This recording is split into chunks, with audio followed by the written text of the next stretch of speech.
We're live on YouTube. And Facebook is now live. What is up, guys? Thank you for joining us as always. Got a pretty good show for you planned tonight. And some news, so you will want to stay tuned. Getting ready for episode 61. Appreciate all you live streamers tuning in as always.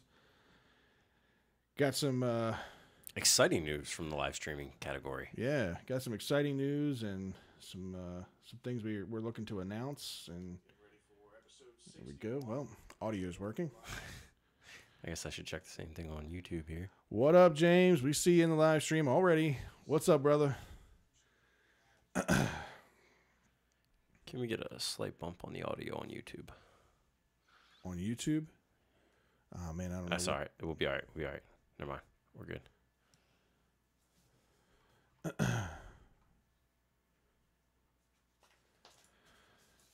right. Where the hell did I put my outline? Did you take my outline? What am I? Look at this. We haven't even started the show, and Fred's blaming me for taking things. Jeez. This is what you get for going on vacation, Fred. My mind is still in vacay mode. Yay. Now that it's in sleepy mode. I'm tired. You're in sleepy mode. I'm in sleepy mode, man. All right. You ready to go live with this thing? I'm ready. Here we go.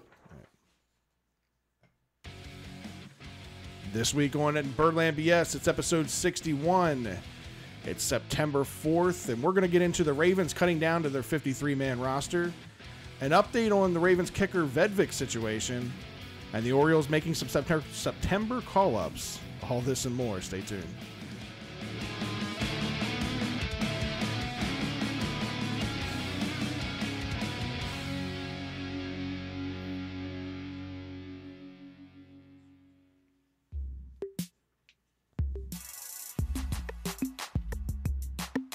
That time, so let's take it to the Birdland. That Baltimore home flavor is coming firsthand. Fred, Scott, and Ryan, tell them the word, man. Mixing a little BS to make it work, man. Boys, they got it. On excitement, the topic. Make sure when they toss you the ball, you don't drop it. With all that swag, you're gonna listen regardless. Here comes the pitch, so it's time to get it started. It's Birdland BS.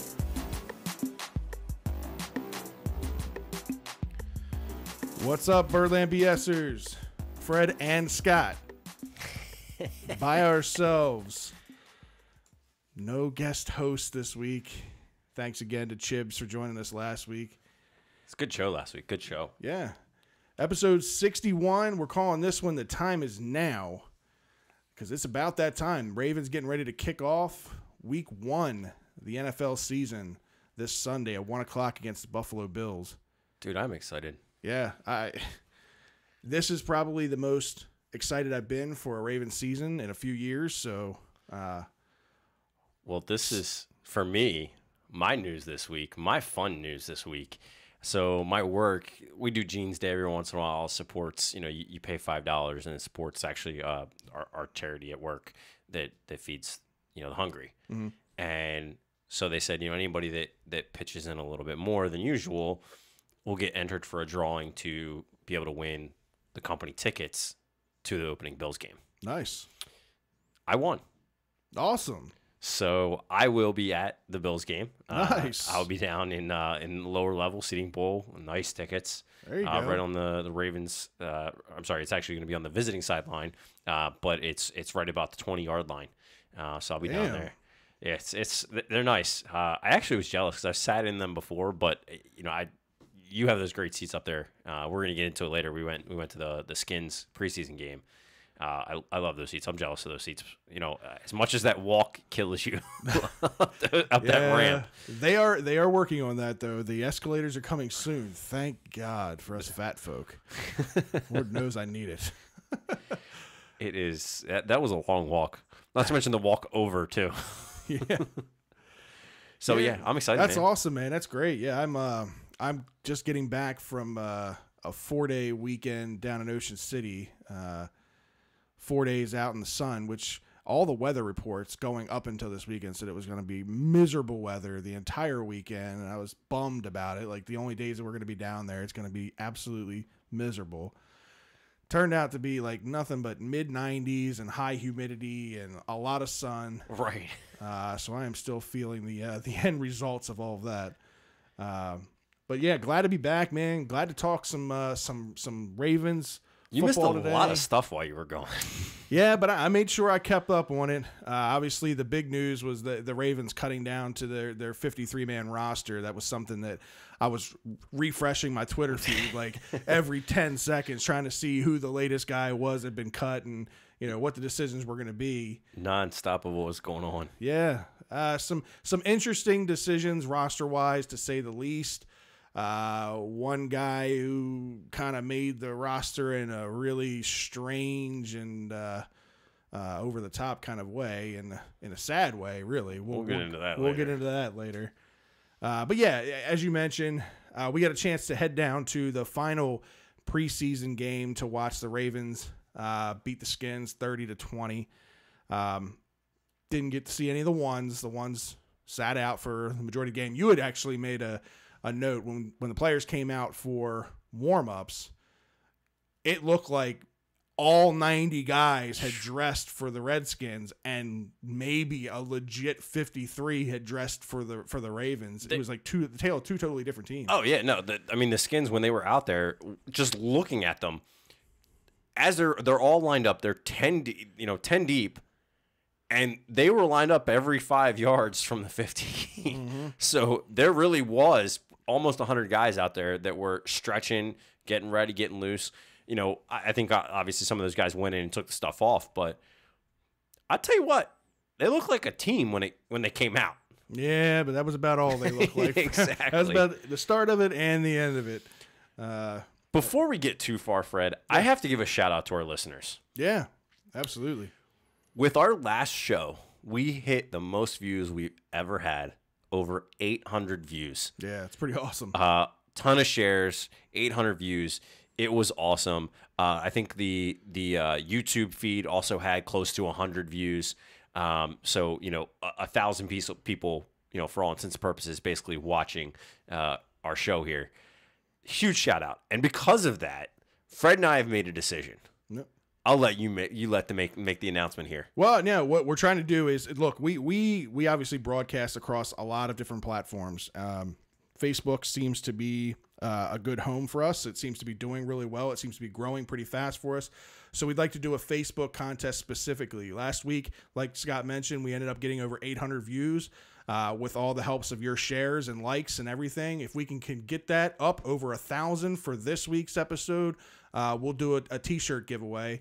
You just gotta, the parameters are, you have to like the page, you have to share this post for today, and for each one of those, we'll put you an entry in for a Birdland BS shirt, color choice and size choice of your preference.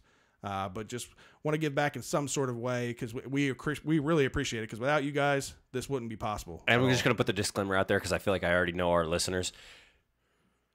No, we don't have hot pink in the shirt. There are limitations to the shirt color. We don't. You just know that somebody out there in the Birdland PS Nation is going to be like, I want a hot pink, please. Yeah. No, but we do. We appreciate it. Like I said, we're across all platforms. Last week, we peaked over 4,000 total views and listens amongst all of our platforms combined, which is huge. Yeah. Considering we are just a small niche local Baltimore sports podcast, and we're doing it from a spare bedroom in my townhome. To get 4,000 of you guys out there listening to us. You mean we're not in a tower somewhere? No, we're not. I didn't walk up those flights of stairs for a reason? Yeah, we're in about an 11 by 11 small spare bedroom in here in my townhouse. But hey, look, 4,000 people in a short year, to see it grow like this has been unexpected, and again, we couldn't do it without you. It's been awesome, guys, and we really appreciate it. And we're gonna hit on it later at the end of the show too. Be sure if you got anything you want to hear us talk about. I'll be honest with you. Sometimes Sometimes we have to come up with topics, and it's a struggle, and it's pulling strings at some week. You can only mention how many times are we going to carry three QBs, going out. But if you've got anything, please don't hesitate to reach out to us. We have had a few people that have commented or have reached out to us. So please don't hesitate to do that, and we'll give you all those sources later on in the show. So be paying attention. And like Fred said, 1,000 views, like the page, share the post, and you will be entered for that shirt. All right, well, let's get into some news that these guys are all tuning in to listen to, that involving the Ravens again. We ended up going to the final preseason game where the Ravens beat the Redskins 30-20.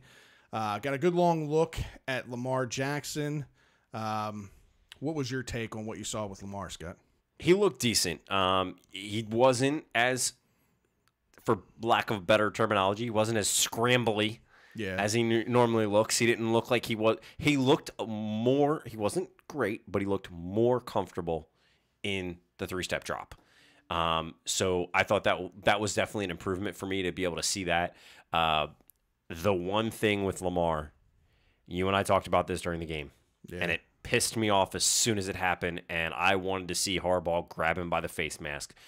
The end zone flip. Yeah, act like you've been there before. I mean, I know Lamar is, it's a different generation of kids and that kind of stuff, and he's appealing to a little bit different of an audience, us in our 30s and above, we're more on the conservative side. This guy's like our future, and I hate to see some silly stunt like that, blow his shoulder out or do something silly on a tumble into the end zone. Pull a Deshaun Jackson, drop the ball. Right, anything. But yeah, no, I agree with you. I was kind of holding my breath when I saw it. I'm like, oh man, Harbaugh is going to dig into him. And he did, and I was kind of surprised. I figured he would have grabbed him by the face mask and said something. But yeah, no, I agree. But Lamar looked decent. He definitely made an effort to stay in the pocket more, throw the ball more. And what you can really see that Lamar does well is he throws better on the move than he does when he's in the pocket. I mean, you can just see how uncomfortable he is when he's in the pocket, standing still and trying to deliver an accurate ball. Yeah. When he's moving and his target's moving along with him, he just seems to have a better throw, which is completely the opposite of what we're used to seeing here. Yeah, no. In Baltimore, Joe being a pocket statue, throws better when he's standing still. Can't throw when he's on the move, if he's ever on the move. But yeah, I've seen progression week in and week out with him. He's getting better, but it did not change my stance one bit on how I felt about the Ravens carrying 3 quarterbacks. That was something that, even with the improvement, I still wanted to see him end up carrying RG3. So do you think, if you're putting it on the depth chart, who are you, if you have control of this team, who are you obviously Joe's number 1. Right. Who are you putting 2? Who are you putting 3? Well, like I said last week with Chibs, I think for me, you got to go into each week, or you have to, like Chib said, you have to kind of look at it from a situational standpoint.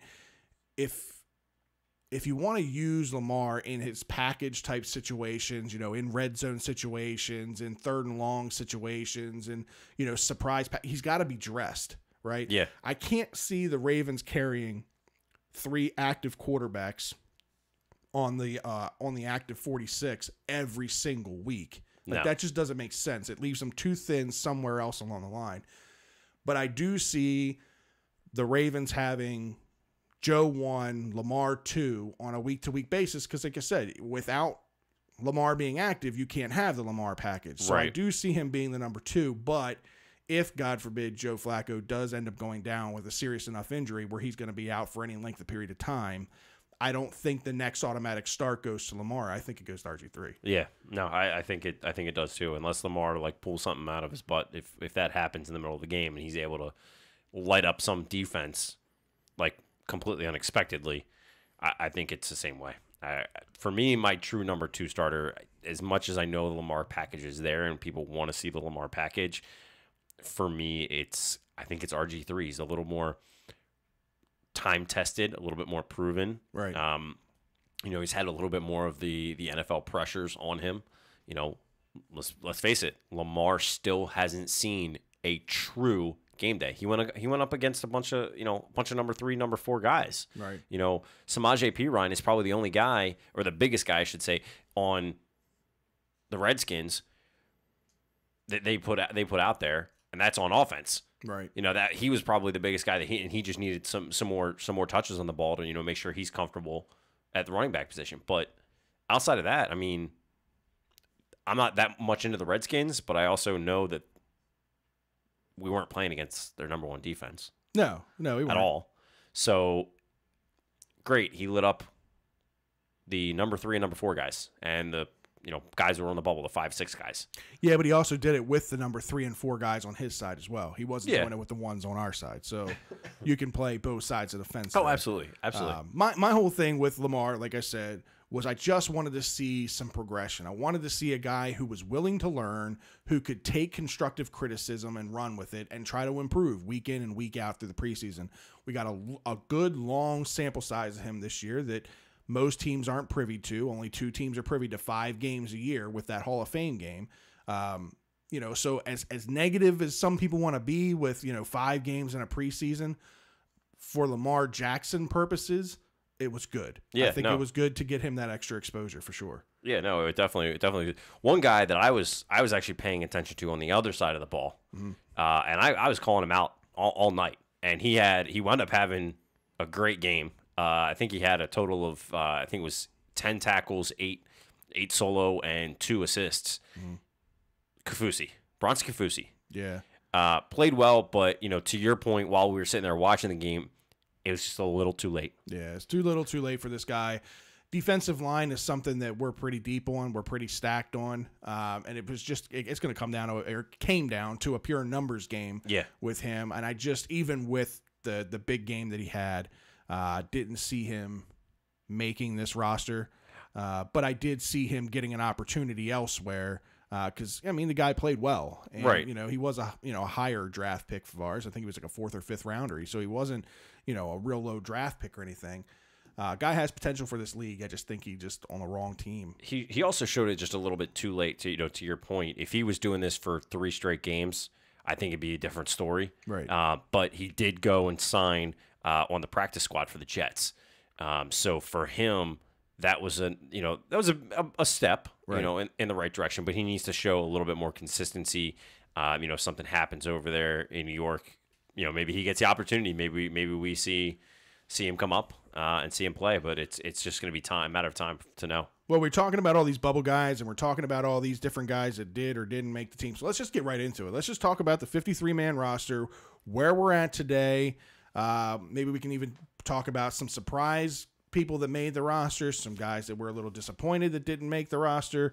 We'll go right with quarterback being, the prime position that everybody wanted to know. What were the Ravens going to do? Were they only going to carry 2, or were they going to do the 3? And they did end up carrying 3 with RG3 making the roster. And to note here, reports state that 9 teams contacted the Ravens about potential trade situations with RG3. So they said no to all of them. This goes to show that the Ravens were serious about having that insurance policy with RG3 and carrying him, that a trade for a guy that most people were saying were going to get cut, wasn't even going to make the roster. He was just here to kind of help, Lamar get adjusted in camp and that kind of thing, to be given trade opportunities for this guy by 9 different teams just goes to show how impressed not only were the Ravens with RG3, but the rest of the NFL. Yeah, absolutely. I mean, they saw something they liked and they wanted it, but it wasn't enough for the Ravens to give in. And I think, like you said, it was a $1 million investment on their end. Right. It wasn't anything, to have to worry about. It's an insurance policy. And for $1 million, who knows? Maybe down the road, maybe you get something that Lamar shows you enough that you don't necessarily need RG3, and maybe RG3 does go elsewhere because somebody else comes down and the right trade comes up. Somebody may just need a chance for a guy that's a veteran quarterback and can lead a team over somebody who can't. Right. I question where the Bills knocking, because Bill's got a mess of a situation going on there. Yeah, they named their starter Nathan Peterman against us, so that was an interesting thing. But back to the 53-man roster, I think like you said, the running backs or the quarterback situation was kind of a lock. We said it was a lock. Other people may not have, but we've been saying for weeks. Since day one, since the Ravens signed RG3, I figured that they would end up carrying 3 quarterbacks if the Ravens drafted a quarterback in the draft. Right. Like they had all talked about them doing, and it worked out that way. Yeah, why not working out right for them? But then you have the running back situation. One person that was being questioned by some, not all, but some were questioning whether Kenneth Dixon was going to make this team or not. They do wind up carrying 3 with Collins, Allen, and Dixon. Right. I think we both were in agreement that we thought Dixon was going to make this team. You need a solid backup that can go out there, and if Allen or Collins go down, you need somebody that can give them a rest. That's really one of the big reasons you always carry more than 2 running backs. Because one guy goes down, you need somebody else. And it seems like the biggest knock on Dixon and what everybody on social media and fans out there are saying is that what has Dixon really done for us since he's been drafted? He's been injury prone. It's been one thing after another. He comes back from this major knee injury, comes into shape out of comes into camp out of shape. Didn't really look that great in the preseason. But when you look at the total picture, I get it that Edwards and Thompson played pretty good. But again, they played against a lot of 2s. They played against a lot of 3s. And they really didn't wow me in any kind of way. These were 2 undrafted guys that played. I will say this. I think they played better than Dixon. I do think that they played better than Dixon. But when healthy, which hasn't been very often so far in his NFL career, I do think that Dixon gives us more stability at the running back position. I think he gives us a better option and a better fit. Had Gus Edwards or Mark Thompson really taken the reins and made a name for themselves in the preseason, we may have seen one of them make the roster over Kenneth Dixon. I really think that Kenneth Dixon was that close to not making this roster, but I just think that the Ravens felt the safer bet. And the fact that they invested, you have to remember, it's real easy for us as fans to say, all right, well, Dixon hasn't done anything for us yet. Let's bring in one of these undrafted guys. It's real easy for us to say that, but when you invest a draft pick, that's draft picks are coveted, 1. So that's an investment. 2, there's a financial investment in these guys, especially in a 4th round pick. You know what I mean? So you're not just, it's real easy for us to say, oh, that's just a couple $100,000 if you cut him, or it's just $1 million if you cut him. Oh, that's not $1 million coming out of your pocket. It's not a couple $100,000 coming out of your pocket. There's a financial investment there. And I just don't think the difference from Thompson and Edwards was too much above Dixon to be able to warrant to make it work, to make it worth it. Yeah, no, I would agree there. I would say that same thing. It baffled me to some point that people were, Thompson had kind of to the same point that we talked about with Chibbs last week. Some of these players, guys have one good game, right? And everybody's high on them. And I get it. I've done it. But at the same time, like you said, when Dixon was on the field, there's a huge difference when he's on the field. Absolutely. So you have to kind of acknowledge that and know he's going to get the ball before them. Right. And they're playing against 3s, 4s. He was playing against 1s, 2s. Right. You got to look at that. You can't just look at a guy what he's doing against the 4-string guys, because if he gets out there against an Aqib Talib or against a strong linebacker like Khalil Mack or defensive player like Khalil Mack, you can't say that they're going to do that same thing, right? Because I highly doubt it. Because a guy like Khalil Mack is going to run you down, and he's going to run you down quick. Right. So, well, one position that wasn't in question, fullback, there really wasn't a whole lot of competition there. Pat Ricard had that position pretty much locked up, bearing injury. What he brings to this team from a versatility standpoint, he's kind of like the jack of all trades, the utility knife of the team, being that plays fullback and plays defensive line. So that spot was pretty much a given. The big debate really was the wide receiver position. We knew the 4 locks going into it were going to be Crabtree, Brown, Snead, and Chris Moore. There weren't any questions about them making the team. But beyond that, it was kind of a juggling fest, a gamble as to who was going to make the team. You obviously had 2015 first-round pick Brashad Perryman there.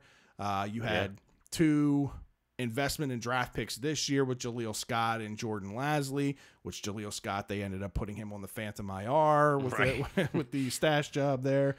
And then you had the battle in the return game with Tim White and Janarian Grant, and neither one of them really separating themselves from each other. So it really came down to a gamble as to who you thought might make this squad. Ends up being Jordan Lasley and Janarian Grant to take roster spots 5 and 6. What's your feelings on that? I was surprised. You and I are in a chat group that I kind of was like, everybody was, Perryman, and you even texted me as soon as it happened. Yep. I was so surprised, and I'm honestly kind of upset that Perryman didn't make the team. And here's why. This is going to sound crazy that I'm making that statement. It already sounds crazy. But to me, you talked about investments, right? Mm-hmm. You just talked about it with a few other players. We invested. Now, I know it's not a ton of money, but we gave this guy 4.5 weeks ago, we gave him $650,000 for being on the roster. 4 weeks later, we cut him. I said it then and I said it now. It was a waste of money. Yeah, no. I don't understand If I'm Steve Bisciotti, I am looking at my staff saying, you guys should have known this 4.5 weeks ago before you had me pay this guy. Right. And there's nothing you can do at this point. Look, from a player standpoint, I am happy to see Ghost gone, in Chibs' words. Right. It's awesome to see him gone because he was so inconsistent it wasn't worth it. But he just brought absolutely no value to this team. No. You couldn't even hang your hat on that this guy plays special teams and that he's, with his speed, he's a good gunner or he's a good return guy. He brought no value to this football team. He's done nothing but disappoint since day one. I don't care if he was a first-round pick or a fourth-round pick or a sixth-round pick. No matter where he would have been picked in the NFL draft, he would have never lived up to that status. Yeah, no, he was never. A complete bust, a complete disappointment. I don't hate the guy. I actually met Brashad Perryman twice, and both times, really good guy. Just has some personal struggles, whether it's up top in his head mentally or he just physically can't catch a football. I don't know what it is. Either way. Yeah, but you can't say he can't physically catch a football when he was catching a football in college football. But he wasn't, though. That was the knock on him coming out of college, was his ability to catch the football. That was it. I mean, that was his one knock. He had all the intangibles. He had the speed. Everything else about this guy looked good. His hands were his biggest question mark coming out of college. What's the name of this game? It's football. You need to catch the football. Right. No, and that was his biggest struggle. So good riddance. I hope he finds a job elsewhere. He's already had a few tryouts lined up with the Bills and the Jets, and hopefully he catches on somewhere else. I still think my hot take stands. My hot take the other day was Brashad Perryman gets cut by the Ravens, which has come true so far. He ends up getting signed by the Jags, which he's going to reunite with Blake Bortles, which was his college quarterback, and I think he has a big season. Something about the comfort level of going back to your college quarterback could be appealing for him. Jaguars are in need of some wide receiver help. Maybe they take a shot. Maybe they take a gamble. I don't know, but glad it won't be in purple and black, I can tell you that. Until he lights us up somehow, and then it'll be a pain. Right. Tight end position. The big thing here, obviously, with Hayden Hurst going out a couple of weeks with the surgery on his foot, he'll be out 3 to 4 weeks. How many tight ends were the Ravens going to carry? Because he still counts against the 53-man because he's not going on IR. So he is still part of the tight end group, even though he won't be playing for the first 3 or 4 weeks. So the tight end squad to make it, Hayden Hurst, Nick Boyle, Mark Andrews, and Max Williams. For me, not much of a surprise here. I know for a lot of people, Max Williams was kind of another one of those draft day bust for some people that, hasn't lived up to expectations. Another guy that can't stay on the football field, continues to get healthy. Honestly, though, again, I just think it was a situation there where I didn't see anybody else. Darren Waller, I think in the little bit of time that he came back from his suspension, outplayed Max Williams 100%. Yeah. But at the end of the day, knowing Harbaugh and the way Harbaugh operates, he's a no tolerance kind of guy. And this guy has had multiple chances and has continued to have suspensions or have injuries and things happen. And I just think that it was, again, a numbers game with them. Yeah, I do. The one thing I was surprised today, we had some people that we know on social media, chiming in with the depth chart coming out. Nick Boyle at 1 for right now. I mean, I know Hurst is hurt, but I think I would have given Mark Andrews the shot over Boyle. Boyle has never consistently impressed me to make him a number 1. For all intents and purposes, what you're saying is Hayden Hurst is your number 1, Nick Boyle is your number 2. And in all honesty, that's probably how it's going to end up being for a while until Mark Andrews steps up and lives up to his 3rd round, draft status. Yeah. Hayden Hurst is going to be kind of your do-it-all tight end. He's going to be able to be the pass-catching threat tight end that you want, but he can also block. You don't usually have the best of both worlds with them. And that was one thing that was a little bit of a knock on him coming out of college, was he wasn't the greatest blocker. Well, actually, no, he wasn't that bad in college. It was more Mark Andrews. Mark Andrews was the guy who completely always lined up in the slot, never played on the line, never had to worry about blocking, just with the way that the passing formations were out in Oklahoma.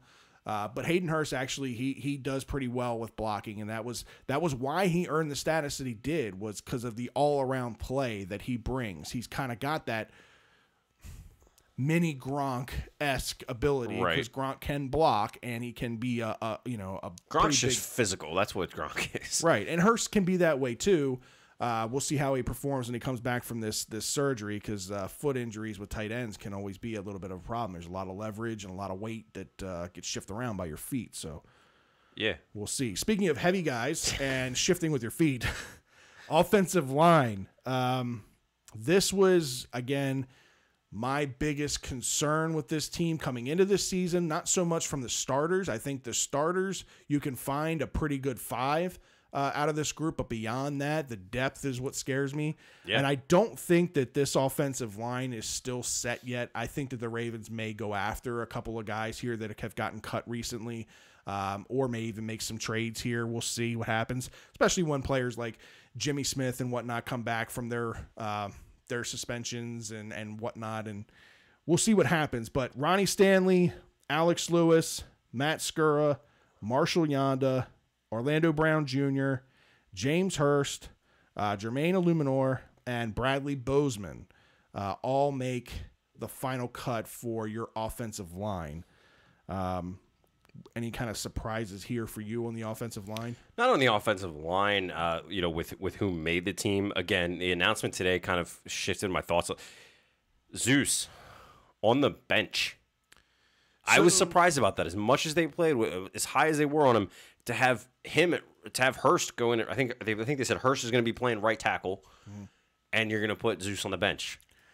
I had this conversation earlier with Kyle Andrews from 105.7 in our Baltimore group, and because they were all saying the same thing, like out of the players that made it, this 5 doesn't give you the best opportunity and doesn't give you your best offensive line as a starter group.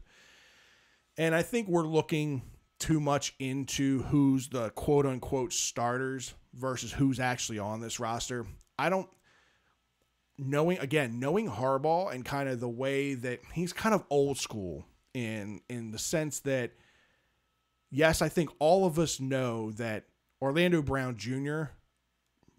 outplayed Hurst and outplayed everybody at that right tackle position, that he is the future at right tackle. But I think knowing Harbaugh, he doesn't want to give a kid too big of an ego. So the way I look at it is, you want to earn the right to come running out that tunnel and hear your name announced with the starters, prove it on game day. So come out week 1. When you get your opportunity to get out there, dominate. Show me that you can do it on week 1, game time, when the lights are on, when the games matter. Then we'll talk week 2. You don't think a move like that, though, can cost you a game?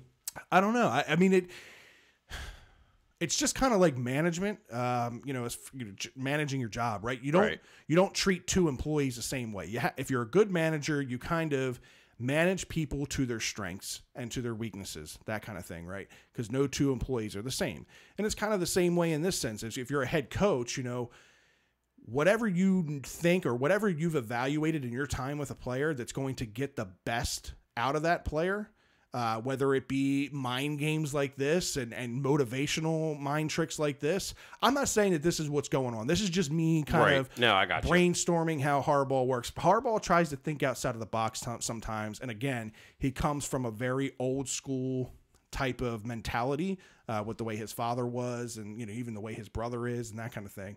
That I think that this is more of Harbaugh knows Orlando Brown Jr. is the starting right tackle on this team. It's just a matter of let's really make this guy earn it. Let's make this guy prove it so that it means more and it's not just handed to him. Yeah. No, I guess I look at it from that standpoint of, you got to also look at future as, what can happen by not doing that move just simply because you want to make a point. It can become detrimental to the team, and this guy has proven in the team. Look, I don't know what the offensive line is sitting here saying. I'm not in their heads. I'm not in the locker room. But I would imagine there's some guys that may be scratching their head a little bit saying, the guy's proven himself. What do you mean he's not our starter? Mm-hmm. That's where you start getting some of that old school mentality that you're talking about is what triggered some issues in the past with Harbaugh with the locker rooms and kind of losing control of the locker room a little bit. Oh, yeah. I agree with you. I'm not saying Harbaugh's way of thinking is right. I'm trying to explain it. Trying to figure out a reason why this group was named the way it was as a starter. Because if you look at it just on paper, I totally agree with you. It doesn't make sense. Right. I totally agree with Kyle Andrews. It doesn't make sense. This might be one of the worst starting offensive line groups that you could have made out of the possibilities with what you've got on this team. And who knows? Like I said, I just think that if he goes out there quarter one, Hurst is getting beat off the end, it won't be long before Orlando Brown Jr. is back in that game, and he's earned that right. Right. So yeah. No, I get you. Absolutely. We switch over to defense for a second, and we see, kind of the four safeties we expected it with Weddle, Jefferson, Clark, and Levine. I think Levine, we talked about it. Levine was that one bubble guy. Here's my question. Deshaun Elliott, if he didn't get hurt, is Levine on this team? No. I think that Deshaun Elliott is a lot like an Anthony Levine, and they would have had the ability to get younger at that position. As much as I like Anthony Levine, and I think that his ability to kind of play that almost like linebacker safety hybrid position, depending on when they're lining up in the dime versus the nickel, that's what's prolonged his career is he can do that. He can go between the linebacker and the safety position. But I think that Deshaun Elliott showed that he could do that as well. Younger age, he was a draft pick of ours. Now I think that if everything else would have worked out the way it did, that you would have seen Elliott on this team and not Levine. Yeah. Or they would have tried to make a trade or something because they could have probably gotten something in value for Levine from somebody else. But yeah, I don't think Levine makes this roster if Elliott doesn't hurt his arm. Yeah, no, I agree. Right on him. Defensive backs outside of your safeties, you've got Marlon Humphrey. Obviously, Jimmy Smith again is going to take some time to come back from his suspension, so that opened up another roster spot. Yep. Brandon Carr, Tavon Young, Maurice Canaday, Anthony Averett, and Darius Williams, which I think that if Baptiste wouldn't have hurt his arm, would have been the last guy there making the roster. I think Darius Williams is just kind of another a depth guy. Well, he was an undrafted free agent coming into camp, so I mean it would only be fitting that Baptiste should have made the squad over him had he not got hurt. He had played great in the time that he had played out there, and it's a shame. It's all it takes, though, is one injury like that, and your whole entire roster changes, and who made this team and who didn't. All that stuff changes. So Darius Williams takes on the last cornerback spot there, but outside of that, no real surprises in the secondary. Linebacker slot, again, no real big surprises. I think the biggest surprise here, so we'll run down the list. Terrell Suggs, C.J. Mosley, Matt Judon, Patrick Onwasser, Kenny Young, Zadarius Smith, Tim Williams, who's played great, Tyus Bowser, and the biggest bubble spot, the last spot for the linebackers, Chris Board, makes the team. Another undrafted guy that played great in the preseason, but makes it over Albert McClellan, which Albert McClellan has been has been a staple for the Ravens, especially on special teams, historically, and for a head coach in John Harbaugh, who's a special teams guy at heart, to go with Chris Board over McClellan goes to show that they really see something at this kid that they like. Yeah, no, absolutely. I was surprised to see that name come across, to be honest, especially, again, being another undrafted free agent guy. Yeah. They came into camp undrafted, to see the success that he's had and to show his versatility. I think it's there. The other guy that I don't want to say I was surprised to make the team. I think we all kind of saw it coming, but a young guy that I'm excited to see make the team is Kenny Young. Yeah, no surprise there, but yeah, definitely excited to see him get a chance. Excited to see him get a full out chance, in the league. So moving kind of more to the defensive line, I don't think there's really much of a surprise here. Brandon Williams, Michael Pierce, Brent Urban, Zach Seiler, and Chris Wormley, and Willie Henry. Yeah, I think Seiler maybe. As you say, Seiler might be the only one. The biggest one that I wasn't 100% sure on. He came on late in camp and came on late in the preseason and played really well. First couple of weeks, he didn't really get a whole lot of time and didn't really shine in the practices. But seventh round pick, Ozzy's last pick as a GM. This guy made a promise to Ozzy that he was going to prove himself and play well for him, and so far in the preseason he has. Yeah. He makes it over a Bronson Kafusi, again, who had a shot and had I think, again, pure numbers game. Carl Davis, another guy that was a kind of a surprising undercut that didn't make the roster. It was that slight little lack of consistency, right? That hurt each of them. For Seiler to make it over Carl Davis goes out and quickly signs with the Browns. So he wasn't hurting for finding a job. Didn't take him long. No. But yeah, so that's. So the last thing we got to hit on, I think it's the rob of the century here. How does Justin Tucker make this team? How is this possible? Yeah, it's Justin Tucker, Sam Cook, and Morgan Cox. Those were locks. They never were even a question. Yeah. Now, there is one guy that we have to talk about, and it was one guy that on special teams was making quite a splash. Yeah. Kari Vedvik. The guy could hit 70-yard field goals. The Ravens were actually fielding calls on him. Yeah. But what happens? This point still is a question mark. But he's involved in some type of incident and is now on the Ravens' non-football related injury. Yeah, when I first saw that come across my Twitter feed, I'm like, okay, another stash job. We're stashing kickers now. Like what? I thought at least even if we get a 7th round pick for him or 6th round pick for him in a trade scenario somewhere, there's a job out for this guy somewhere, whether it's a punter or a kicker or both, whatever it may be. There's a job for this guy. I'm thinking, what in the heck is going on? What are the Ravens doing stashing a kicker? But then it ends up turning out to be much more serious than that. Reports are, according to Baltimore County Police, was that he was out Baltimore City Police, sorry. Was that he was out with a few players. A couple of the guys had left. He was at the bar until like 3:30, 3:40 with a few female friends. He was with some ladies. Yeah, it was with some ladies.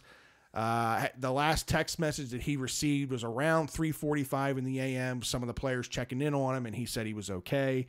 After that, he really doesn't have a whole lot of recollection as to what happened.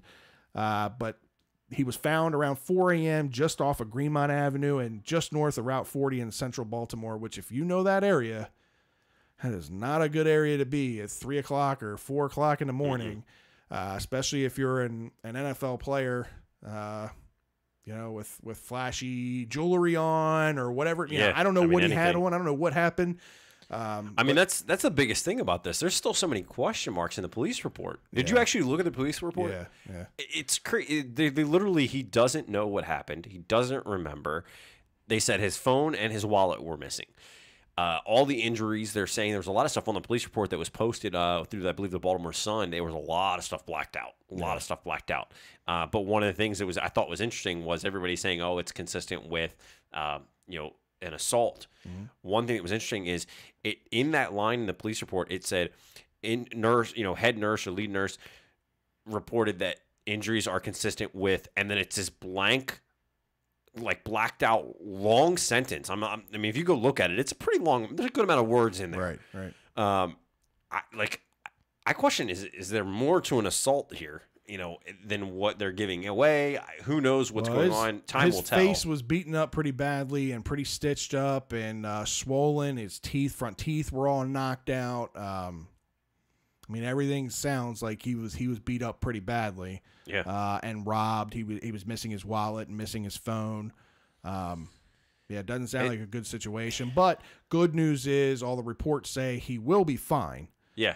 It's going to take him a little while time to recover. But this is a guy that was on the cusp of making an NFL roster somewhere. It wasn't going to be here in Baltimore, but he was going to make an NFL roster. Looks like that's going to be on hold for a while now until he recovers. Yeah, I mean, it sucks because this guy was, the Ravens even said he was the center of some talks. Right. I definitely think he was very, very well in line to get a start somewhere. Absolutely. And he was going to be a starting kicker or punter. I think more along the lines of kicker, but. It's just a sad story to see him kind of squander it away. I hate to say it. I mean, I don't know all the story, but, when your buddies are going in, probably time to call it a night. Right. I understand you got a lot going on. You're on the edge of making, of being able to be an NFL player, and you can, kind of throw that out there or whatever. But, it's a learning curve. I know that Harbaugh said that, they're going to have to maybe have a conversation with some of these young guys coming in next year.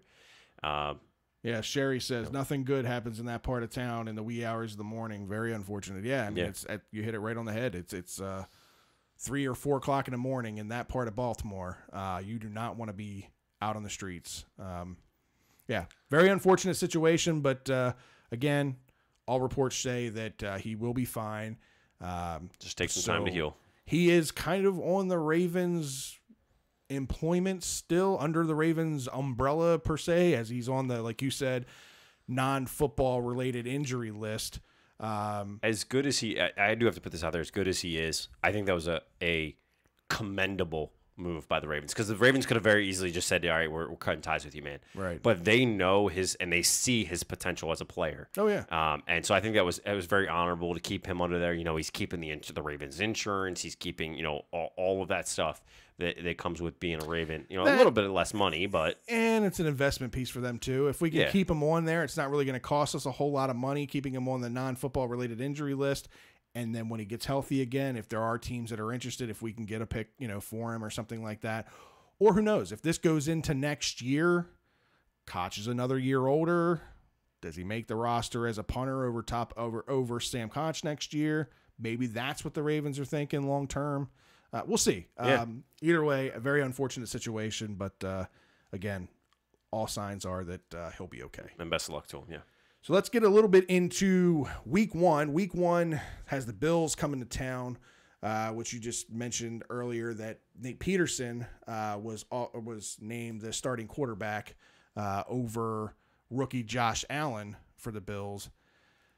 Rookie quarterbacks don't have a very good record of coming in here in Baltimore and playing their first NFL start. So probably good on Josh Allen for not getting the start nod against the Ravens in his first week.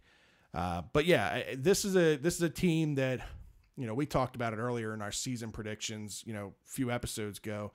They got a lot of work to do. This team, I see them kind of fighting out the bottom of the AFC East division there. So I think for me personally, this is a tune-up for the rest of the season for the Ravens. I think the Ravens run away with this one. I hope so. I sure as hell hope so. Because if they don't, I start having questions. Because let's not forget about years past. Years past, there have been many games over the past several years that the Ravens seem to let off the throttle a little when they're going against some of these teams that they're expected to be huge favorites for. I don't care. Put your foot to the throat. I'm that type of person. The game is the game. If this game winds up being 110-0, I don't care. Right. I know that there's unwritten rules in the NFL, and but at the same time, because I can field a better team than you, I shouldn't let my guys be out there and play. And if it's if it gets that high, if the score gets that high, it's going to be our second and third string guys playing. Right. So if the score keeps getting run up, that's on you, man. That's on you. I'm not saying that this is going to be a blowout of that kind of proportion, but I think this is a game that you'll see the Ravens kind of go through their stumbling blocks. I mean, it's the first game of the season. Yeah. The ones didn't really play a whole lot in the preseason, so don't go out there expecting perfection and for the offense and defense to be playing at its peak level. It's going to take some time. But I think to your point, one of the things that has been a problem with this team in the past, especially defensively, is when we get up on a lead on a team, is that they can kind of let up defensively and play a little softer. And, well, Dean Pease is gone. That defensive mindset is now gone. So that's going to be interesting to see is Wink Martindale. What's his approach? What's his approach? Does he make a difference? Does he have that, foot to the throttle, foot to the throat type mentality that I'm right there with you. I hope to see that. If the Ravens are up 28-0, I don't want to see them stop there. I want to see them put it up 35, 42. Just keep going. Because in this league, you just never know. Yeah. You never know, and it's not over until the fourth quarter and double zeros. 7 points is 7 points. I mean, it can come up real quick. Right.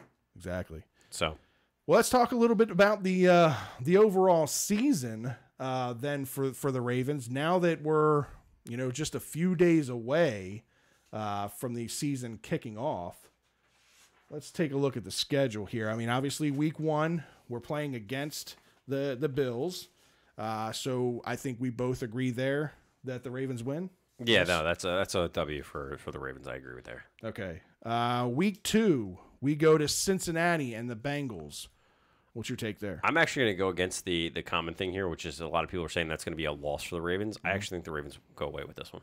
Okay. Yeah, I have that as their loss. I always pick Cincinnati and the Steelers as a split, and I always go whoever's home wins and whoever's away loses. That's just kind of the way I've always done it historically. So you have them starting the season 2-0. I have them at 1-1. Then they come home against the Broncos on September 23rd. I have them winning this one at home over the Broncos, in which will be a close game, but I do have them winning over the Broncos. I have them winning over the Broncos as well. All right. And then September 30th, we have them going to Pittsburgh for their first matchup with the Steelers. I have them losing that game. Loss. Figured you'd have them there too. So I've got the Ravens at 2-2. You have them at 3-1 so far. They come home, they go again on the road to Cleveland for their first test against the new Browns. I have them winning this game in Cleveland. Look, you were high on the Browns. I think until they prove otherwise, I have to look at history over the past several years. They're going to let off the gas, and the Browns are going to pull away with this. Okay. I think the Browns are going to win it. I'm going to say even the Browns are probably going to win that within the last 2 minutes. I'll even say it'll be a one-score game.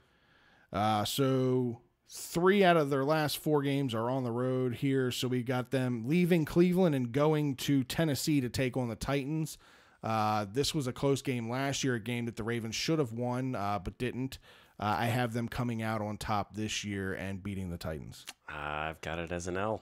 You have them as an L. Okay, yeah. So start off the year with 3 wins and have them losing with 3. All right.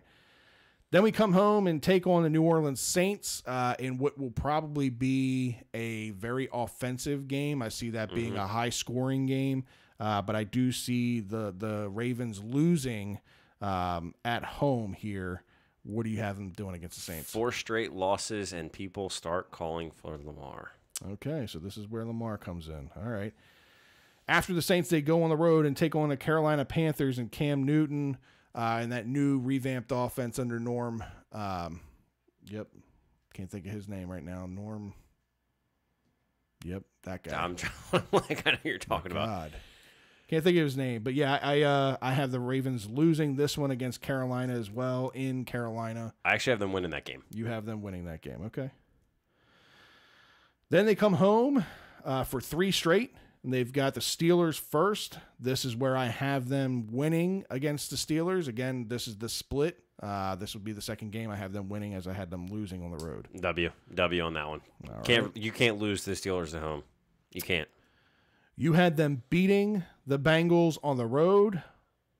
Do they win against the Bengals? They win at home. All right. They win at home. The Raiders come to town next. In what is a big question mark there. That's a team that just traded away Khalil Mack. Yeah, it's been making really big questionable decisions lately. Martavis Bryant got cut. Khalil Mack got traded. I don't know what to think, but I do have the Ravens winning this game against the Raiders. I have a W as well. All right. Then they're on the road in Atlanta to take on Matt Ryan and the Falcons. I have them losing this game, and again another high-scoring game. Yeah, no, Matt Ryan's got to really prove himself this year. To a lot of people, to make sure that he keeps a number 1 starting position, in my opinion. Somebody might pick him up later on, but so you have him losing. Yeah, that's gonna be a loss on the road. Okay. At Mercedes-Benz, which I need to get. I want to get down to that stadium, by the way. Yeah, that stadium looks gorgeous. Then they Then they stay on the road and go to Kansas City against the Chiefs. I have them winning this game only because I don't know what to expect of the Chiefs yet. I may change my mind on this decision. That's we'll talk about that in a minute. But I do have them winning this one in Kansas City. I'm not on the Pat Mahomes train yet. That stadium is loud. It is loud. I think they take a loss here. Okay. Then they go on the road again and take on the Buccaneers. They're home against the Buccaneers. I don't think this is a problem for the Ravens. I think they win this one pretty handily. They should win that game, yeah. Okay. Go on the road against the Chargers in what are my sleeper pick to be in the AFC Championship game this year. Possibly Phillip Rivers going to his first Super Bowl. How do you see him taking on the Chargers? Rivers seems to for the most part, have the Ravens number. He has almost his entire career. All right, so the Browns, to wrap up the season, this is a win. At home. This is a win at home. This is a win at home. I have them winning at home as well. So you have the Ravens winning 1, 2, 3, 4, 5, 6, 7, 8, 9 games. So, yeah, you're right in the realms of where I am. The way I look at this, if you just go down the straight picks that I made, on the optimistic side, right? If everything stays the way it's supposed to, everything goes well, no injuries, no big changes or anything like that, I think the Ravens finish at 10-6 and possibly in the hunt for a division, definitely a wild card spot. 9-7 is probably more of a realistic expectation with this team. Again, in the wild card hunt, maybe even like the second wild card team making it into the AFC. I think that's more of a realistic expectation. Right. I think on the low end, bearing some injuries and that kind of thing, team might finish at 8-8, 500 and miss the playoffs. So again, we'll see how they end up finishing. Yeah. We'll see. I mean, do you think they wind up? Where do you think the Ravens wind up standing in the AFC North? Well, like I said, I think if you're realistic with them and they finish in that 9-7, 10-6 realm, I think that they'll absolutely be in the wild card hunt.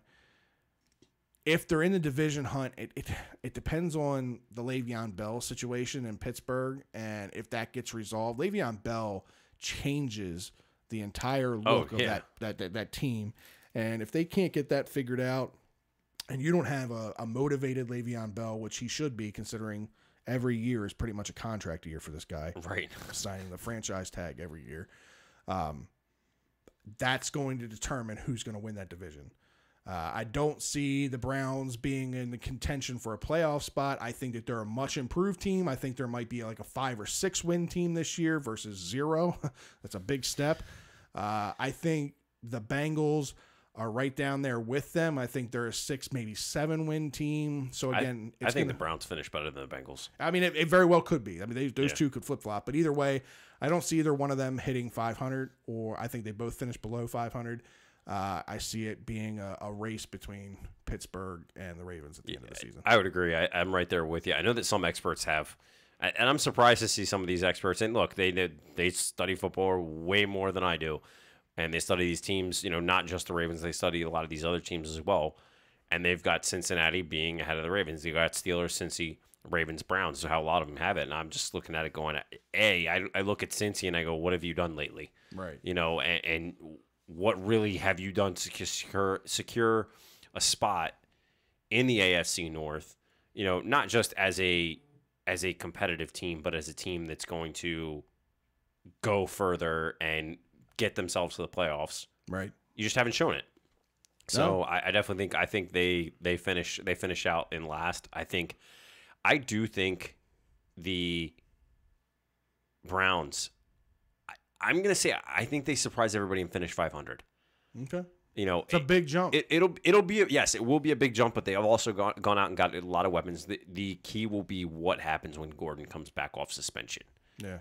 That'll be the big key. How much of that role? What do they do before Gordon, and then what can they do after him? Right. They get a win under their belt without Gordon. As a Browns fan, I'm sitting nice. I'm sitting pretty with it. I'm fine with that. To have your what could be considered your biggest weapon not on the field and you beat somebody. Yeah. Open those beer fridges. How big of a weapon really is Josh Gordon, though, when he can't stay on the football field because he can't stay away from his substance issues? That's the problem with Josh Gordon is he's always one puff away from being suspended again. So. Yeah, no, that's all it takes. That's what I'm saying. That Josh Gordon situation is going to play a huge role. Right.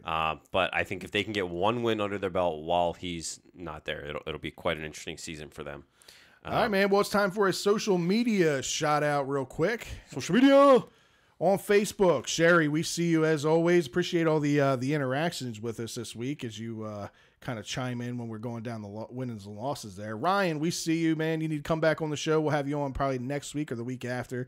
Deanie, we saw you chime in. Christy, I seen you there. Jamie, of course, downstairs. Gene, I feel like I just saw you a little bit ago. Joe, Trish, Lee, James, as always, we appreciate you guys tuning in each and every week.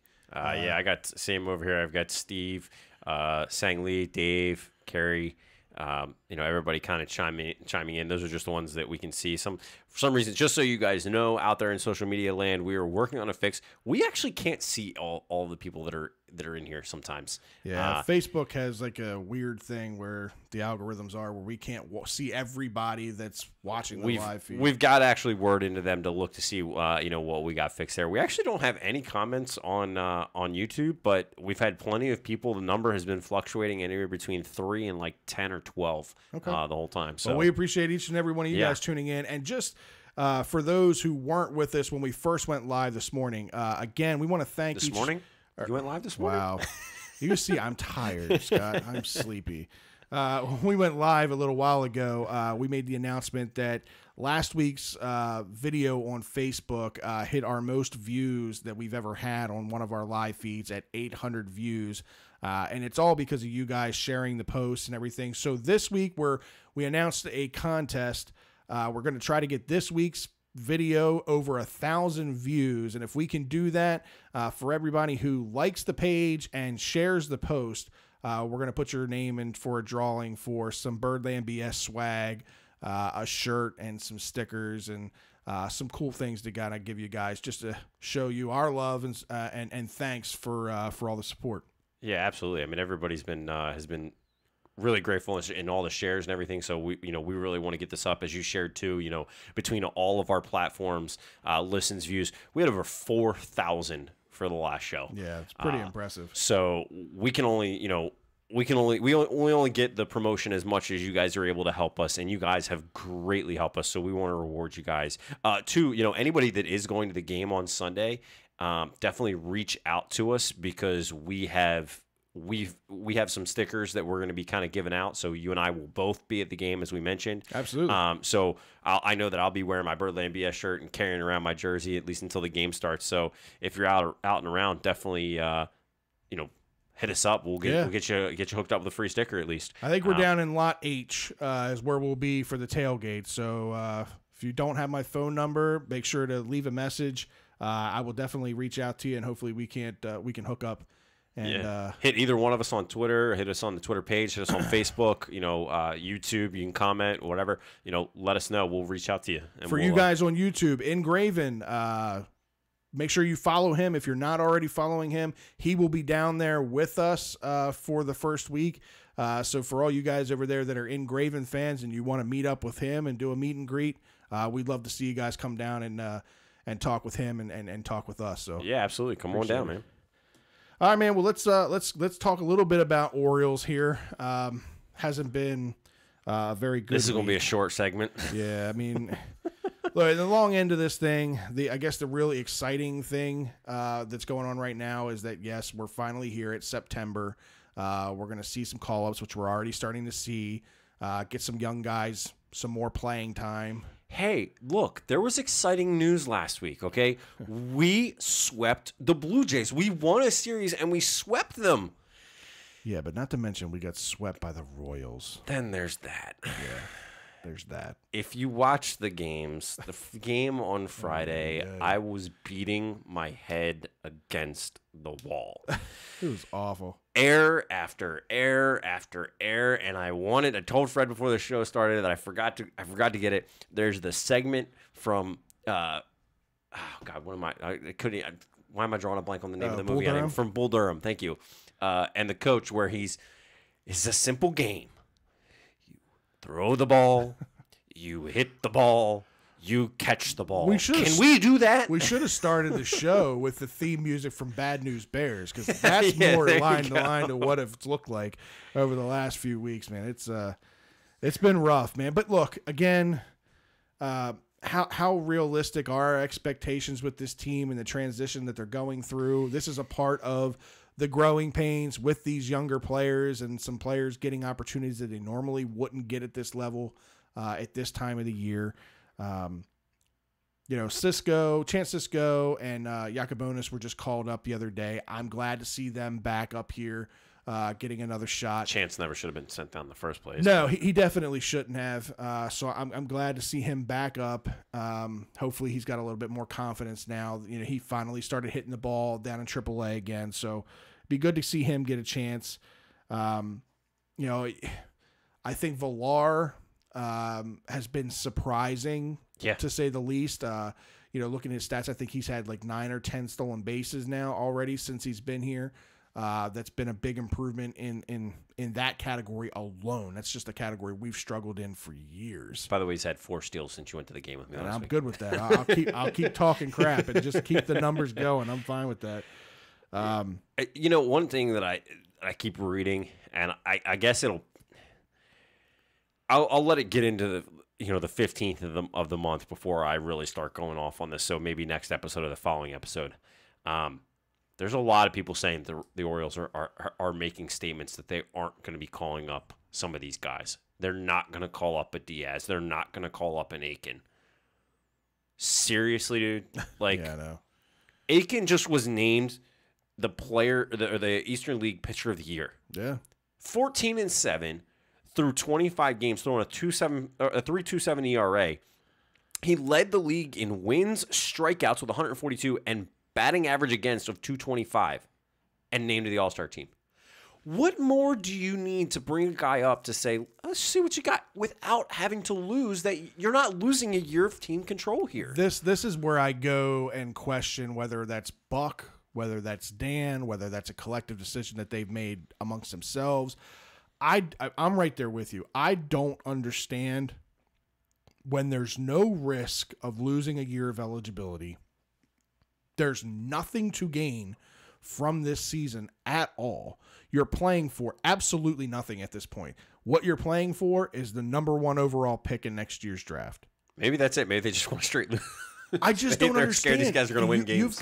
You've got a month. You've got a month for these guys to come up and get their feet wet and really evaluate what you have currently internally. What can they do against major leaguers, and what can they do against some of the hottest teams in baseball right now? What can you work on with them in this next month that you can pinpoint maybe some things that they need to change or develop on and take into next year? If you don't use this opportunity, which you don't often get. No. I mean, you really don't. This is historically bad for the Orioles, right? So why not? Why not use this opportunity to look at your talent, your top young talent? So you're saying this is the why not year? No, I'm not saying this is a why not year at all. It's a totally different. Well, it's a why not year, just in a different way. Yeah, in a totally different way. I'm right there with you. Like I said, it doesn't make a whole lot of sense to me. I'd love to see a Keegan Aiken or Yusniel Diaz come up and get a shot. Even a Ryan Mountcastle, these kind of guys. Austin Hayes, they said they aren't going to. They're saying that they aren't going to call up Austin Hayes. Why not? It doesn't make sense. I really don't understand it. All these 4A guys that are just taking up time that aren't part of this team's future, why are they getting playing time right now? What benefit do you get from them playing right now? You don't. No. You don't get any benefit. And well, I mean, maybe the only benefit you're getting is some of these guys that maybe have a contract through next year. Maybe you can use them as trade them to get some minor league guys or whatever. Maybe. Yeah, but that's you're not pushing gonna it. Get much. You're not going to get much for these guys. Nobody's come calling so far. So you get like a 12th round pick or something, maybe if you're lucky. Maybe. I have to bring it up because there's been a few moves in the AL East. Josh Donaldson being one of note, going to the Indians. And the other big one, can Kutch be clutch for the Yanks? I think Kutch is right up there with like Adam Jones in his career. I think their paths are kind of very similar. Very similar. I think he can. I think he can be an added piece for the Yankees. Absolutely. Does he put them over the top? No. He's not that kind of game changer anymore. Now, put him in the right situation in a playoff run, you might see a motivated Kutch where he comes out and plays at a higher level than he has been playing. But he's been hitting to the tune of like 250, 260 all year long. Right. He's obviously lost a step in the outfield, so he's more of a corner outfielder now than he was a center fielder, that kind of thing. If you'd asked me that question 5 years ago, absolutely. Right. But I think he's just a bench piece at this point, and he's a stopgap with some of the injuries that the Yankees have had. Filling that gap with Judge being gone. Exactly. And again, it helps them, but it doesn't put them over the edge. Yeah, no, I mean, I would agree with you. I just want to get your take on that. I mean, especially being AL East, being the team that we're going up against. Right. I actually didn't look at the details of it, to be honest with you. I don't even know if he's, what his contract actually looked like, if they have him for next year or not. So he's a free agent next year. So I mean, they're looking to make him be the guy. But look, throughout his career, even into last year, McCutchen has been a pretty clutch player in high profile moments. He hadn't had too many high profile moments considering he played in Pittsburgh for a long time. But when you get on the stage, if you can perform, I mean, hey, yeah, you gotta do it. So I think that's what the Yankees do, and it's veteran leadership in that outfield. That's what you gain. That's what you gain. And Andrew McCutchen is a veteran leader. So for a clubhouse that might be in a little bit of shambles as far as that goes, especially with a young manager and Aaron Boone, right. who's still trying to earn the respect of his players and that kind of thing. Did you see him go off the other night during the game? I forget who it was in Detroit. The catcher framed it. It was a pretty obvious frame job, and the umpire called it a strike. It was outside and low and away, probably 4-6 inches. Right. And the umpire called it a strike. And Boone went out there and was flipping out and literally got behind the plate and showed him how this is how you're supposed to catch it. This is how he caught it. And it was pretty funny to see him kind of go off a little bit. I love to see the media was loving it. A manager going like an umpire rant. It's always fun. Oh yeah, there's always I've told you I follow this thing. It's UEFL, the Umpire Ejection Fantasy League, and I actually watch it. I check it out like twice a week. just to go watch all the ejections from the week. It's quite interesting to see some of the ejections. I'll have to check that out. And it also gives you, it really lets you see, this year was actually a low year. So far, I think they're at 148. Maybe, I think probably after yesterday and today, they probably may have reached 150. Right. It's actually not bad. I know in years past, coming into September or going towards the end of the year, it's been upwards of 200. Wow. So the ejections seem to be down. I'd have to actually check the numbers on that. But I think it's interesting to see what guys are being ejected for, Right. and really in some cases, how much, and we've talked about before, how much of a role these umpires play in these games. Yeah, absolutely.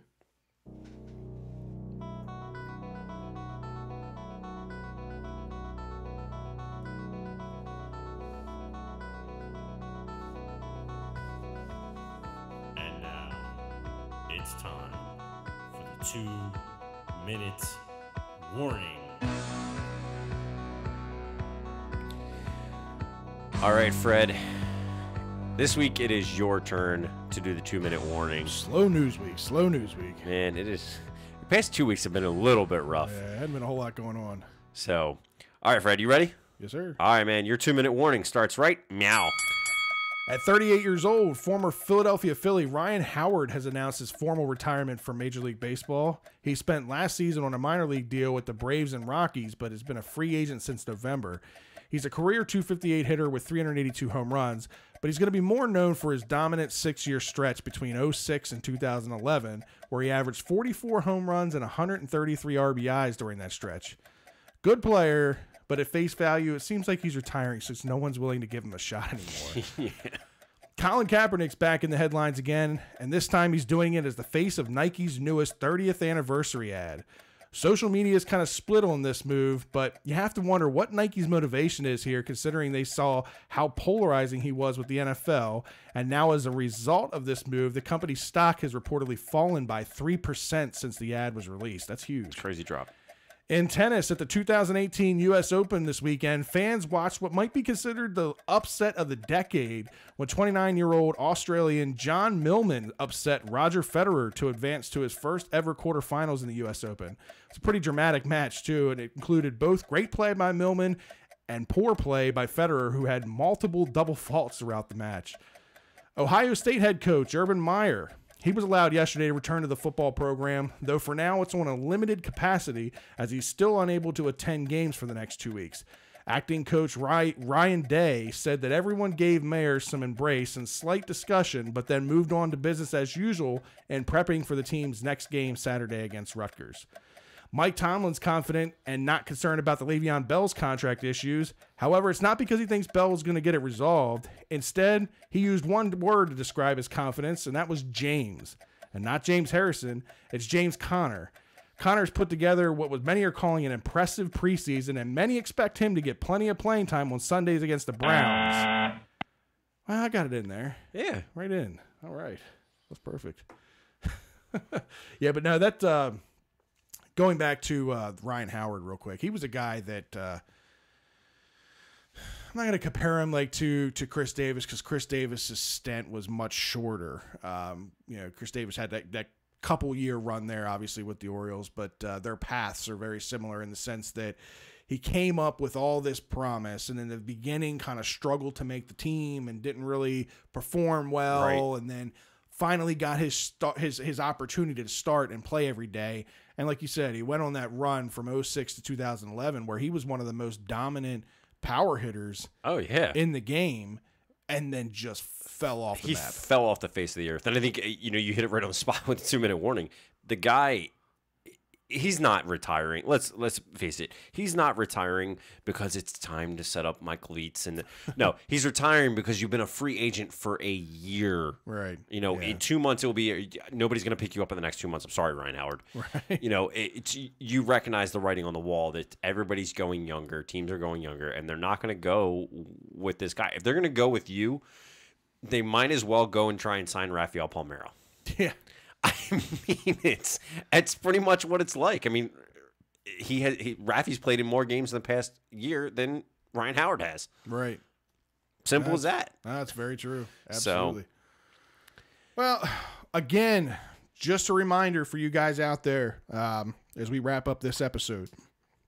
We're trying to get this post to 1,000 views, and we've put out a contest for you guys. For each one of you that shares the post, likes our page, you're going to be entered into a Birdland BS swag giveaway, where we're going to give away a shirt and some stickers and some other stuff. So please, we thank you again from the bottom of our hearts for last week, as you got us up over 800 views, which was our biggest video yet on Facebook Live. Over 4,000 views, listens across all platforms for us. It's mammoth, man. I can't thank you enough. It's crazy how fast this thing is growing, and each week things continue to progress. And one of the things that's kind of happening with us right now in the behind the scenes is we're working on a sponsorship for the show, which is huge for us. So we're working on the details with that. So for any of you out there that may know of any companies or anything that might be a good fit that you think as a sponsor for our show, please let them get in contact with us. We've got different packages, different levels and things of that nature. It's a very, very low investment. Obviously, we're just trying to get off the ground here and running with things, and anything we can do to try to help promote a local business from a local podcast standpoint, we're all for. Absolutely. And that's the biggest thing that, you kind of hit on, our first person that's going through and looking to help us set up. They're local. So exactly, it'll be exciting. Yeah. Overall, great show. A lot of Ravens talk, but to be expected with the first week coming up here next week. We'll get to kind of get into that next week. That'll be fun. We want to remind all of you guys to be sure to check us out on our website, www.birdlandbs.com. You can find all of our episodes there, as well as learn about each of us. You can reach out and contact us through there, and also get yourself some great Birdland BS gear. We've got all that stuff on the website. You can go order it. Cool thing about it, you can actually get your name on it if you want. So go check that out. You can follow us on Twitter at BirdlandBS, at FredBirdlandBS, and at ScottBirdlandBS. Also check out our Instagram account at BirdlandBS. Fred actually posted some pictures of him with his family and friends in Ocean City with the Birdland BS on. Check us out on Facebook, facebook.com/BirdlandBS.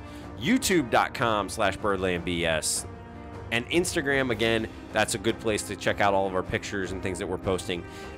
Once you find us on all those, make sure to like, follow, and subscribe, and be a part of Birdland BS Nation. Don't forget too, we want to hear from you. So if you have a BS opinion you want to share, hit us up. Use the hashtag BLBSNation, Birdland BS Nation. Who knows, your BS opinion may come up on the show, and we may share it with everybody.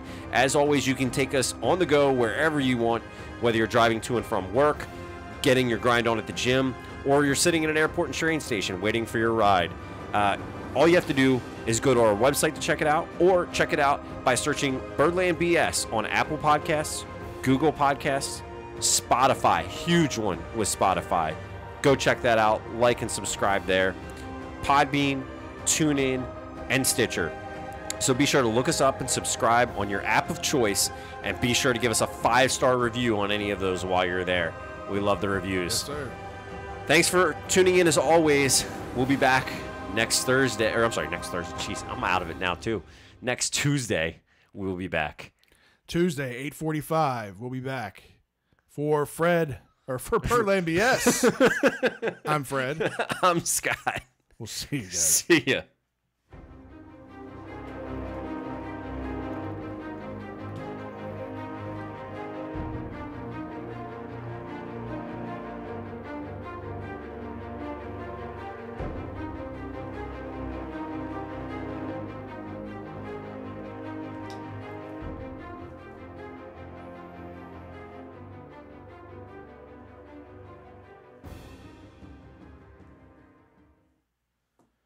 All right, for Facebook, YouTube live streams, we appreciate you tuning in, as always. And Graven just chimed in on YouTube. Oh, yeah? What's going on, man? Good to see you, man. Hopefully, we'll be seeing you here in a couple of days. Scott, I don't know if you got a chance to watch the cast earlier, and Scott made his announcement, but Scott's going to be down at the game and down at the tailgate with us, so we look forward to spending some time with you down at the stadium. Nikki, yes, you always have lots of BS to talk about. I see your opinion. Sherry, again, always appreciate you and all the retweets and shares and everything that you do for us. I've got a shirt for you that Nikki also wants to know why hers isn't personalized. It's because oh yeah, we didn't get that from the website. We got that from the vendor directly, so I didn't get it. I didn't get it personalized. No. If you would like to, you can visit www.birdlandbs.com. But you got it personally delivered from me, so that should be even more special. Right? Exactly. All right. Well, Carly, I see you chimed in for a little while. Debbie, I see you chimed in for a little while. Anybody else that I didn't mention? Looks like I got everybody else in the first part. Yeah, there's always Christmas. That's right, Nikki. That's true. There's always Christmas. Could be a BS Christmas. That can go a lot of different ways. YouTube, we appreciate every one of you guys tuning in. I know there wasn't a whole lot of interactions on there or not, but we definitely see you guys coming in and out of the room all day or, well, all throughout the podcast. So we appreciate you tuning in. Yeah. All right. Thank you, guys. We appreciate it. All right. We'll see Everybody you have next a good Tuesday. night.